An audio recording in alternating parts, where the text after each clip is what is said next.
So hello everyone and welcome back to the channel. तो UPSC ने release कर दी है सीएपीएफ असिस्टेंट कमांडेंट 2024 की नोटिफिकेशन। तो आइए बात करते हैं पूरी डिटेल में कि कितनी वैकेंसीज है, कौन सी फोर्स में कितनी वैकेंसी है और क्या एलिजिबिलिटी क्राइटेरिया है, क्या सिलेक्शन प्रोसेस है, क्या एग्ज़ाम पैटर्न है, क्या सिलेबस रहने वाले, सारी चीज़ों के बारे में डिटेल में बात करते हैं। इसमें मैं आपको जॉब प्रोफाइल और सैलरी के स्ट्रक्चर के बारे में भी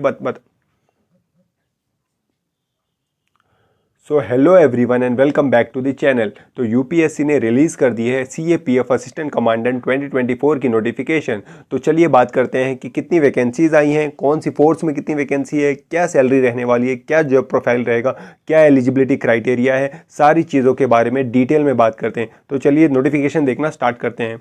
तो देखिए सबसे पहले इंपॉर्टेंट डेट्स की बात कर लें तो ये चालू हो गया है 24 अप्रैल से और इसकी लास्ट डेट है 14 मई, यानी 14 मई से पहले पहले आपको एप्लीकेशन भर देनी है। लेकिन लास्ट डेट का वेट नहीं करना है अगर आपको आपका नज़दीकी एग्ज़ाम सेंटर चाहिए तो, ठीक है। तो पहले ये क्योंकि फर्स्ट कम फर्स्ट अलॉट के बेसिस पे ये एग्जामिनेशन सेंटर अलॉट करते हैं, तो आप जल्द से जल्द अपना फॉर्म फिल कर दीजिए। वैसे 14 मई इसकी लास्ट डेट है, ठीक है। आगे बात करते हैं और डिटेल के बारे में कि क्या सारी टेक्निकलिटीज़ हैं। तो देखिए यहाँ पर हम बात कर लेते हैं सबसे पहले वैकेंसीज कितनी आई हैं। तो देखिए टोटल वैकेंसी इस बार आई है 506 वैकेंसी। आप कह सकते हैं कि पिछले कई सालों के हिस्ट्री में अगर आप उठाकर देखेंगे तो इतनी बड़ी वैकेंसी आपको कहीं हार्डली ही देखने को मिलेगी। हमेशा 200 300, एक बार बीच में 400 वैकेंसीज आई थी। तो इस बार one of the highest vacancy आई है, लगभग 506 पोस्ट आई हैं। तो बहुत बड़ी अपॉर्चुनिटी है आप सभी के लिए एक सीट पक्की करने के लिए। तो स्पेसिफिकली बाइफर्केशन देखते हैं कि किस फोर्स में कितनी वैकेंसी आई है, ठीक है। तो देखिए यहाँ पर बीएसएफ की है 186 पोस्ट, सीआरपीएफ की है 120 पोस्ट, सीआईएसएफ की है 100 पोस्ट, जो कि मोस्ट सॉर्टेड ऑर्गेनाइजेशन है। सभी लोग चाहते हैं कि उनका सीआईएसएफ में सिलेक्शन हो जाए। क्यों? क्योंकि उसमें वर्क लाइफ बैलेंस बहुत अच्छा होता है, ठीक है। तो सीआईएसएफ में 100 पोस्ट आई है। उसके बाद देखिए आईटीबीपी है 58 पोस्ट और एसएसबी में है 42 पोस्ट। तो कुल मिलाकर टोटल हो गया है 506 पोस्ट। तो बहुत ही बढ़िया अपॉर्चुनिटी है, ठीक है। आगे बात करते हैं एग्जामिनेशन सेंटर। देखिए ये सारे एग्जामिनेशन सेंटर है, आप अपने नज़दीकी शहर को जल्दी से जल्दी भर लीजिए ताकि आपका नज़दीकी सेंटर में आपको एग्ज़ाम देने का मौका मिल सके। और ये फर्स्ट कम फर्स्ट अलॉट की बेसिस पे एग्जामिनेशन सेंटर देते हैं, ठीक है। इसलिए जल्दी भर दीजिए फॉर्म और लेट मत करिए। एलिजिबिलिटी क्राइटेरिया की बात करते हैं कि क्या क्या एलिजिबिलिटी क्राइटेरियाज हैं। तो सबसे पहले तो नेशनलिटी है वो देखिए इंडियन होना चाहिए, और बाकी जो लोगों के लिए रिलैक्सेशन है वो आप देख सकते हैं, लेकिन मोस्ट ऑफ दी लोग इंडियंस ही हैं तो मैं इंडियंस की बात कर रहा हूँ। यहाँ पर देखिए जो मेल फीमेल है दोनों ही लोग अप्लाई कर सकते हैं। यहाँ पर एज लिमिट की बात करते हैं जो काफ़ी इंपॉर्टेंट है, ठीक है। तो एज लिमिट यहाँ पर आप 25 ईयर से अगर जनरली देखा जाए ज़्यादा नहीं होना चाहिए। और ये डेट कब कब से देखी जाएगी? 1 अगस्त 2024, यानी 1 अगस्त 2024 को जनरली आपकी एज 25 से ज़्यादा नहीं होनी चाहिए। लेकिन यहाँ पर कुछ रिलैक्सेशन भी होता है, उसकी भी बात करेंगे। और डेट ऑफ बर्थ यहाँ पे स्पेसिफिकली मेंशन है कि आप 2 अगस्त 1999 से पहले बाद में नहीं बॉर्न होने चाहिए, और 1 अगस्त 2004 के फर्स्ट। तो देखिए यहाँ पर डेट भी स्पेसिफिकली मेंशन है कि आप 2 अगस्त 1999 से पहले नहीं बॉर्न होने चाहिए और 1 अगस्त 2004 के बाद में नहीं बॉर्न होने चाहिए, ठीक है। तो ये दो इंपॉर्टेंट डेट्स हैं, आप ध्यान में रख सकते हैं। बाकी जो रिलैक्सेशन है 5 ईयर्स की SC/ST के लिए, 3 ईयर्स की OBC के लिए और 5 years civilian central government servants के लिए, ठीक है। ये आप अपने हिसाब से ऐड कर सकते हैं उसमें। तो ये हो गई एज की बात। आगे बात करते हैं कि मिनिमम एजुकेशनल क्वालिफिकेशन क्या है। तो अगर आपके पास एक नॉर्मल सी भी बैचलर डिग्री है किसी भी यूनिवर्सिटी भी किसी भी स्ट्रीम से, बस वो सेंट्रली रिकॉग्नाइज यूनिवर्सिटी होनी चाहिए, तो आप ये फॉर्म भर सकते हैं, ठीक है। ये हो गई एजुकेशन क्वालिफिकेशन के लिए। अब देखिए यहाँ पर देखिए फ़ीस की बात करें तो अगर आप फीमेल SC/ST कैंडिडेट हैं तो आपको कोई भी फ़ीस नहीं भरनी है। लेकिन अगर आप जनरल या OBC हैं तो आपको 200 रुपये फ़ीस भरनी है, ठीक है। तो 200 इसकी फ़ीस हो जाएगी। आगे देखते हैं। तो आगे यहाँ पर देखिए बात की गई है last date of the submission of application. तो लास्ट डेट क्या है? 14 मई टिल 6 o'clock, ठीक है। शाम के 6 बजे तक आप 14 तारीख तक फॉर्म भर सकते हैं, लेकिन आप पहले ही भर लीजिए। क्यों? क्योंकि सेंटर मिलने में फिर दिक्कत हो जाती है, ठीक है। तो लास्ट मोमेंट का इंतज़ार नहीं करना है।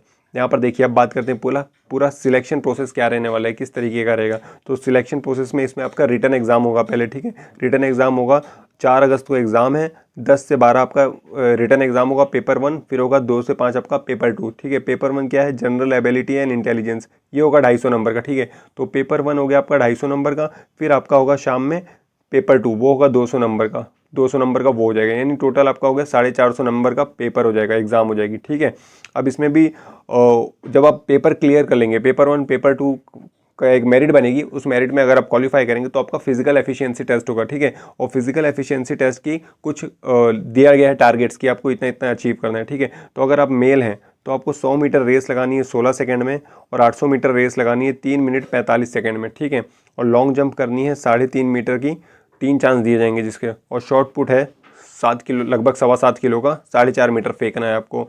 और फीमेल्स के लिए वही 100 मीटर की दौड़ 18 सेकंड में, 800 मीटर की दौड़ है 4 मिनट 45 सेकंड में, और लॉन्ग जंप है 3 मीटर की, ठीक है। उसमें भी 3 चांस मिलेंगे, और शॉर्ट पुट नहीं है आपको, ठीक है। तो ये हो गई फिजिकल एफिशिएंसी टेस्ट, जो कब होगा, जब आप पेपर 1 पेपर 2 क्वालिफाई करके नेक्स्ट स्टेज में जाएंगे तब होगा आपका, ठीक है। अब आगे बात करते हैं, जब आपका ये भी हो जाएगा तब आपका थर्ड स्टेज है, वो है इंटरव्यू स्टेज, यानी पर्सनैलिटी टेस्ट स्टेज, जिसका 150 नंबर का वो हो गया, यानी 450 नंबर का आपका एग्जाम हो गया, 150 नंबर का आपका इंटरव्यू हो गया। तो टोटल आपके कितने हो गए, 600 नंबर, ठीक है। 600 नंबर, इसमें आपकी फिर फाइनल मेरिट बनेगी। फाइनल मेरिट इस 600 में से बनेगी, उस हिसाब से आगे देखा जाएगा कि आपकी क्या रैंक है और आपको कौन सा फोर्स मिलेगी, ठीक है। ये सारी चीज़ें। और यहाँ पर देखिए डिटेल सिलेबस दिया गया है कि पेपर 1 में क्या आएगा। तो पेपर 1 का जो सिलेबस है उसमें जनरल एबिलिटी एंड इंटेलिजेंस, यानी आपका मैथ्स, रीजनिंग, ये सारी चीज़ें हो गई। फिर जनरल साइंस का एक अच्छा वेटेज होता है सीएपीएफ में, तो साइंस पे आप अच्छा फोकस करिए, ठीक है। फिर करंट अफेयर्स हो गए, पॉलिटी, इकोनॉमी, हिस्ट्री, ज्योग्राफी, ये सारी चीज़ें हो गई पेपर 1 में।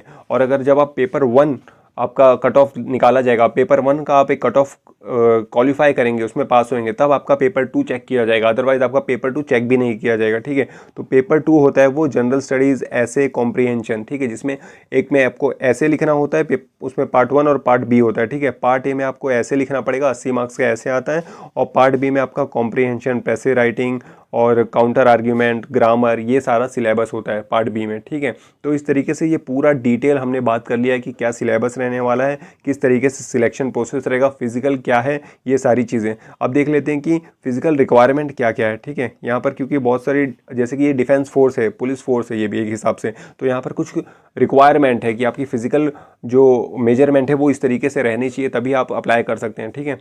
तो देखिए जो मेल की बात करें तो हाइट 165 सेंटीमीटर होनी चाहिए, और फीमेल में 157 सेंटीमीटर, और चेस्ट जो है 81 सेंटीमीटर होनी चाहिए, और एक्सपांशन मेल का 5 सेंटीमीटर का एक्सपांशन होना चाहिए। फीमेल के लिए ऐसी कोई रिक्वायरमेंट नहीं है। और वेट जो है वो मिनिमम 50 किलो और फीमेल के लिए 46 किलो होने चाहिए, ठीक है। इससे कम रहेगा तो आप जल्दी से जल्दी उसको थोड़ा ऐड करिए, क्योंकि गेन करना ज़रूरी है। इससे कम रहेगा फिर आपको एक फिजिकल में प्रॉब्लम हो सकती है। और यहाँ पर जिसको चश्मा है, आई साइट है, तो आई साइट के आप इशू देख सकते हैं कि कितना इसमें मांगा गया है। तो बेटर का है 6/6 और वर्स है 6/12, ठीक है। तो इसके बीच में अगर आपका है तो ठीक है, आपका चल जाएगा। तो ये सारी चीज़ें हो गई आई की, और बाकी टेक्निकलिटीज़ हैं। और यहाँ पर देखिए वेट वगैरह भी बोला गया है कि अगर आपका कितना हाइट है, क्या एज है, उस हिसाब से यहाँ पर वेट भी क्लासीफाई किया गया है कि उस हिसाब से आपका वेट होना चाहिए। तो ये सारी चीज़ें भी आप मेंटेन करते हुए चलिए, ताकि लास्ट में आपको कहीं इन छोटी छोटी इश्यूज़ की, नॉर्मल सी चीज़ें, कहीं सिली मिस्टेक की वजह से आपका सिलेक्शन रुक ना जाए। तो ठीक है, हमने पूरी बात कर ली कि क्या हो गया। अब बात करते हैं सैलरी की, कि सैलरी आपकी लगभग कितनी रहने वाली है इसमें, जो कि सबसे इंपॉर्टेंट है, ठीक है, क्योंकि सारे ही लोग सैलरी के लिए ही जा रहे हैं। तो ये देखिए, ये आपका हो गया लेवल 10 की जॉब हो गई, ठीक है, जिसमें आपकी बेसिक रहेगी 56,100। तो लगभग आपकी जो सैलरी है वो 1 लाख क्रॉस कर जाएगी, ठीक है, 1 लाख क्रॉस कर जाएगी। आपको इन हैंड सैलरी कितनी पड़ेगी, इन हैंड सैलरी लगभग 85 से 90 पड़ जाएगी, ठीक है, ये आपके हाथ में आएगी। तो बहुत ही डिसेंट सैलरी है, और ये 1 लाख प्लस ही जाएगी, ठीक है, 1,10 तक भी जा सकती है आपकी ग्रॉस, ठीक है। तो काफ़ी बढ़िया सैलरी बनने वाली है आपकी। और ये लेवल 10 है, आप कह सकते हो जो आर्मी में लेफ्टिनेंट वगैरह होते हैं उसके लेवल की रिक्रूटमेंट है, या स्टेट में आप कह सकते हैं डीएसपी वगैरह के इक्विवेलेंट है। तो काफ़ी बढ़िया पोजीशन है, काफ़ी बढ़िया जॉब है, और काफ़ी अच्छा इसका जॉब प्रोफाइल है, क्योंकि आप स्टार्टिंग में ये कंपनी कमांड करने लगते हैं, ठीक है, कंपनी कमांडर बन जाते हैं। तो इतनी कम एज में और पहले ही स्टार्टिंग सर्विस में ही आपको एक बढ़िया लीडिंग पोजीशन दे दी जाती है। तो काफ़ी बढ़िया अपॉर्चुनिटी है, आप लग के इसमें मेहनत करिए और एक सीट अपनी पक्की करिए, ठीक है। अगर आपका कोई डाउट है तो कमेंट बॉक्स में मेंशन करिए, मैं उसका रिप्लाई जल्द से जल्द दूंगा, ठीक है। अब हम मिलेंगे किसी और नई वीडियो में, तब तक के लिए stay blessed and keep working hard. Okay, bye.